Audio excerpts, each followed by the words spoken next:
बहुत लोग क्या कहते हैं, अरे हम तो अपने मन से ही सब कुछ कर लेते हैं, हमारे लिए तो घर में ही भगवान है ना। बहुत लोगों को आपने कहते हुए सुना होगा, हम तो अपने मन से ही ठीक है, हमारे घर में ही भगवान है। और बहुत लोग कहते हैं, अरे हम तो खूब दान पुण्य करते हैं हम, लेकिन मंदिर नहीं जानते। हम सोशल एक्टिविटी में बहुत एक्टिव रहते हैं, हम परोपकार करते हैं, लेकिन हम मंदिर नहीं जाते। आजकल के कुछ लोग ऐसे भी हैं। लेकिन यहां बात कही गई है कि मन का शुद्ध होना परम आवश्यक है। मन की शुद्धि होनी चाहिए, जीवन में सत्कर्म भी होना आवश्यक है। और सत्कर्म क्या है? परोपकार करते हुए, केवल परोपकार नहीं, परोपकार करते हुए भगवान के चरणों से जुड़े रहना सत्कर्म है ना।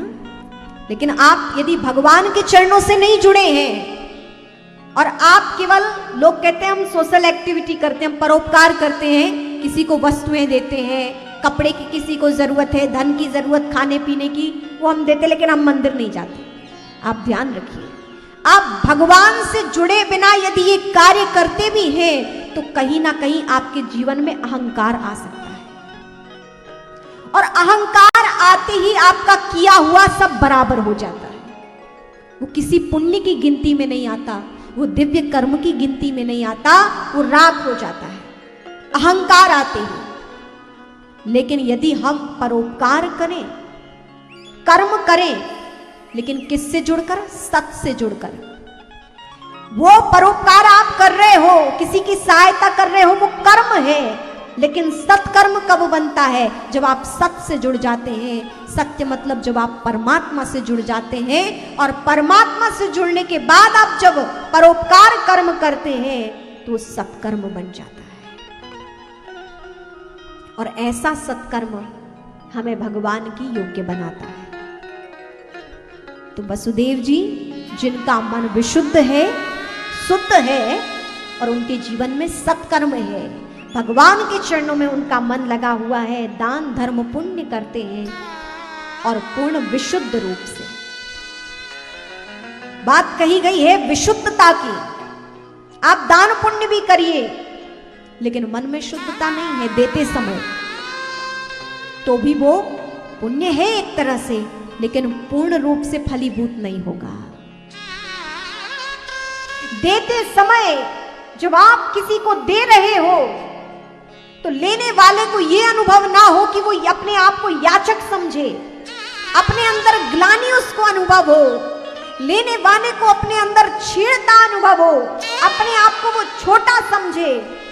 यदि उसके मन में ये विचार आ जाता है तो आपका दिया हुआ लगता नहीं है। आप उसे इतने सम्मान के साथ दें, इतने प्रेम पूर्वक दें, इतनी चैतन्यता के साथ दें कि लेने वाले को ग्लानि ना हो, छोटापन अनुभव ना हो। और जब आप इस प्रकार देते हैं, सामने वाले को लेने में अच्छा लगे, तो समझिए कि ये आपका पुण्य सार्थक हुआ।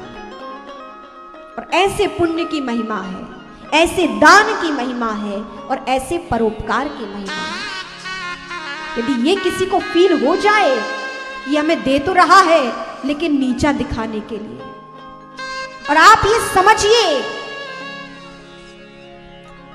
रहीम दास जी, आपने नाम सुना होगा, उनका कहना है, बहुत अच्छी बात उन्होंने कही।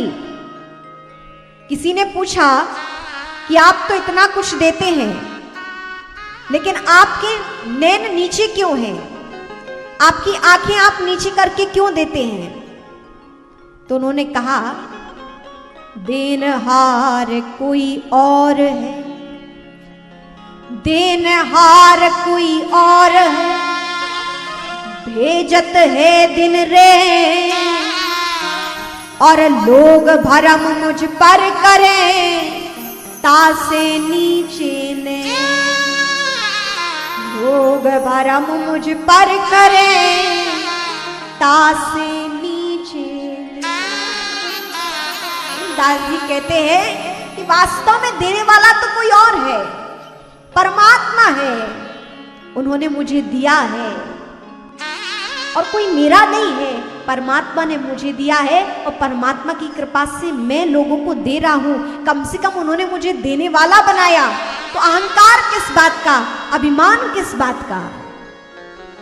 और दूसरी बात, ये मत समझिए कि लेने वाला छोटा है और देने वाला बड़ा है, बल्कि आप ये समझिए कि लेने वाला आपके समक्ष था, उसने लिया, तब आप बड़े बने।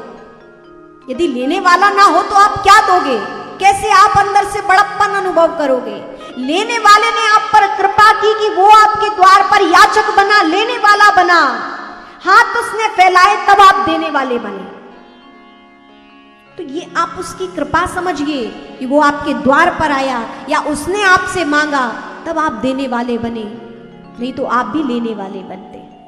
प्रभु ने कृपा की कि आपको देने वाला बनाया है, और देने वाला बनाया है तो इसकी महत्ता समझिए, सम्मान पूर्वक दीजिए, धर्म भावना के साथ दीजिए, पवित्र मन से दीजिए। सत्कर्म क्या है? जो लोग कहते कि हम केवल देते हैं, मंदिर नहीं जाते, नहीं, जब आप भगवान के साथ जुड़कर पुण्य कार्य करते हो तो फिर आपके जीवन में अभिमान नहीं आता है, क्योंकि जिन परमात्मा से आप जुड़े हो वो अभिमान का हरण करने वाले हैं, अभिमान को दूर करने वाले हैं।